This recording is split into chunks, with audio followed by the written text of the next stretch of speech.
So உனக்கு தேவை என்ன? சில்லறை. ஸோ சில்லறையை நீ எடுக்கிறதுக்கு எங்கேருந்து எடுத்தா என்ன? இந்த பதவி தான் உனக்கு முக்கியமாக கேட்டால் அவங்க என்ன நினைப்பாங்க, எனக்கு சில்லறை தாங்க முக்கியம் அப்படின்னு அங்கே உட்காந்து போகணும். இவ்வளோதான் விஷயம். ஆனால் சொல்ல போகிறது வெளியே நம்ம சொல்லுவாங்க, கழகத்துக்காக நாங்கள் போராடுவோம். இங்கே ஒரு பேச்சு கருணாஸ் வந்து இதுக்கு முன்னாடி ஒரு விஷயம்லாம் பேசியிருப்பாப்ல. இந்த பொலிட்டிஷியன்லாம் நல்லா நோட் பண்ணி பாருங்களேன். அந்த கட்சியில் இருக்கும்போது இந்த கட்சியை பற்றி கழுவி ஊற்றுவாங்க. இவங்க இந்த மாதிரி தெரியுமா அந்த மாதிரி தெரியுமாலாம் பேசுவாங்க. திருப்பி அதே கட்சியில் போய் சேர்ந்துட்டாங்கன்னு வச்சுக்கோங்களேன், இவரை மாதிரி ஒரு உத்தமரை பார்த்துக்க இப்படிதான் பேசுவாங்க.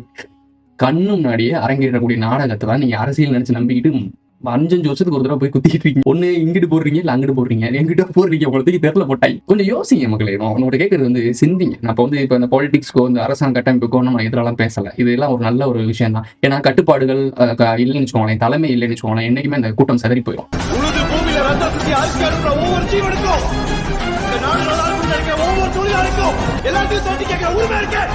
இந்த நாட்டுல ஒவ்வொன்றும் ஒரு விதமான பைத்தியம். அவனுக்கு இந்த நாட்டு மேலேயே பைத்தியம்.